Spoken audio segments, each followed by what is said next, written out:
Hi అండి. అందరూ ఎలా ఉన్నారు? నేనైతే బాగున్నాను. ఈరోజైతే మనం కొరమీనతో చేపల పులుసు ఎలా చేసుకోవాలో చూద్దాము. కొరమీన చేపల పులుసు చాలా బావుంటుందండి.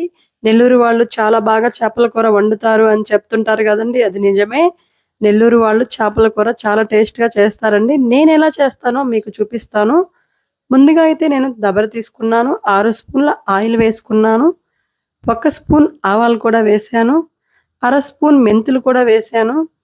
ఇవి బాగా చిటపట అనేలోపు మనం సన్నగా ఆనియన్ తరిగి పెట్టుకుందాము. సన్నగా అంటే మరీ సన్నగా కాదండి. మీడియంగా తరిగి పెట్టుకుందాము. చూడండి ఇవి చిటపట అంటున్నాయి. ఇప్పుడైతే మనం తరిగి పెట్టుకున్న ఆనియన్ వేద్దాము. 2 ఆనియన్ తీసుకున్నానండి నేను. 2 ఆనియన్స్ కొంచెం కరివేపాకు వేసి బాగా వేయించుకుందాము. బాగా గోల్డెన్ బ్రౌన్ కలర్ వచ్చేలాగా వేయించుకుందామండి. ఇలా చేసుకుంటే ఈ ఇలా చేసుకుంటే చాలా బావుంటుందండి చేపల కూర. నేను చెప్పిన కొలతలతోనే చేసుకోండి. చాలా టేస్ట్ వస్తుందండి. మేమైతే ఇక్కడ అలాగే చేసుకుంటాము. ఇవైతే ఆనియన్ అయితే బాగా వేగాయండి. ఇప్పుడైతే నేను 2 టమాటా తీసుకొని బాగా తరిగి పెట్టుకొని వేసుకున్నానండి. ఈ టమాటా గూడా బాగా వేగనిద్దాము. కొంచెం పసుపు, కొంచెం సాల్ట్ వేశానండి. బాగా ఉడకడానికి తొందరగా. ఇవి 2 ఏసి బాగా కలుపుదాము. చూడండి. ఆయిల్ అయితే బాగా పడుతుందండి. కొంచెం ఎక్కువగానే. బాగా కుక్ అయిందండి. ఇప్పుడు మనం కారం వేసుకుందాము. కారం కూడా చాలా ఎక్కువ పడుతుందండి ఈ కర్రీకి. చింతపండు పులుసు కూడా వేసుకోవాలి. బాగా ఎక్కువ వేసుకోవాలండి. నేనైతే 3 స్పూన్ల కారప్పొడి వేశానండి. 2 స్పూన్ల ధనియా పౌడర్ కూడా వేశాను. ఇవి 2 వేసి బాగా కలుపుకున్నాను. 200 గ్రాముల చింతపండు తీసుకున్నానండి. ఆ చింతపండు బాగా నీళ్ళల్లో నానపెట్టుకున్నాను. కొంచెం కల్లుప్పేసి బాగా పిసికానండి. పిసికి ఆ పిప్పంతా తీసి పక్కన పెట్టేసి ఆ గుజ్జు మాత్రం తీసుకున్నానండి. అది మనకి ఎంత పులుసు కావాలో అంత తీసి పెట్టుకున్నాను. చూడండి ఇప్పుడైతే వేశాను. కొంచెం వాటర్ కూడా వేశానండి. పులుసు కొంచెం పలసగా కావాలి అని. చూడండి.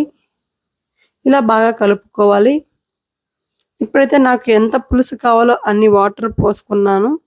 చూడండి ఇప్పుడైతే పులుసు బాగా తెరలుతుంది. తెరలుతున్నప్పుడు మనం ఈ చేపలు నీట్‌గా కడిగి పెట్టుకున్న చేపలను వేసుకుందాము. నేనైతే కేజీ కొరమీనలు తీసుకున్నానండి. కొంచెం చిన్న చిన్నవిగా ఉన్నవి అవి. అవి వేసి పులుసు చేసుకుంటున్నానండి. చూడండి. కొరమీనల పులుసు చాలా బావుంటుందండి. అవి తలకాయలు కూడా చాలా బావుంటాయండి. అందుకే తలకాయ కూడా తీసుకొచ్చి వేశాను. ఇప్పుడైతే మూత పెట్టేసుకుందామండి. మూత పెట్టుకున్నాక బాగా ఉడుకుతుంది చూడండి. మంటైతే హై ఫ్లేమ్‌లో పెట్టుకోవాలండి. ఒక 5, 10 మినిట్స్ హై ఫ్లేమ్‌లో పెట్టుకొని, తర్వాత మనం మీడియం ఫ్లేమ్‌లో పెట్టుకోవాలి మంట. చూడండి బాగా ఉడికింది మన చేప. ఇప్పుడైతే ఒక హాఫ్ మామిడికాయ ముక్కలు వేసేసాను చేపల కూరలో. ఈ చేపల కూరకి మామిడికాయ అయితే కన్ఫర్మ్‌గా వేసుకోవాలండి. మామిడికాయ వేసుకుంటేనే చేపల కూర చాలా టేస్ట్‌గా, పర్ఫెక్ట్‌గా వస్తుంది. మేమైతే పక్కా మామిడికాయ వేసుకుంటామండి చేపల కూర చేసిన ప్రతిసారి. ఇలా తిప్పుకోవాలండి. గంటైతే పెట్టకూడదు. ఇలాగే తిప్పుకోవాలి. ఈ చేపల కూరకు మాత్రం గరిటె పెడితే గుజ్జు గుజ్జు అయిపోతుందండి. మాక్సిమం అయిపోవచ్చేసిందండి చేపల కూర ఇంకా. చూడండి ఆయిల్ పైకొస్తే చేపల కూర అయిపోయినట్టేనండి. బాగా కుక్ అయినట్టేను. ఆయిల్ అయితే పైకొచ్చిందండి. ఇంకైతే కొంచెం మెంతులు, ఆవాలు పొడి కూడా చల్లుకుందామండి కూర పైన. కొంచెం మెంతులు, ఆవాల పొడి అండి. ఇది యేసుకుంటే చాలా స్మెల్ మంచి టేస్ట్ బావుంటుందండి. కొంచెం కొత్తిమీర కూడా వేసుకొని నేనైతే ఇంకా దించేద్దాం అనుకుంటున్నానండి. కూర అయితే రెడీ అయిపోయింది. మన నెల్లూరు చేపల పులుసు అయితే రెడీ అయిపోయింది. ఇంకా వేడి వేడి అన్నం దోసల్లోకి చాలా బావుంటుందండి. ఇడ్లీలకు గూడా వేసుకొని తింటుంటారు చాలామంది. చాలా టేస్ట్ ఉంటుంది.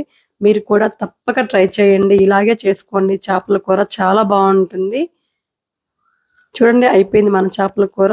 మా ఛానల్ మీకు నచ్చినట్లయితే సబ్స్క్రైబ్ చేసుకోండి. లైక్ చేయండి, షేర్ చేయండి, కామెంట్ కూడా చేయండి. థాంక్ యూ అండి.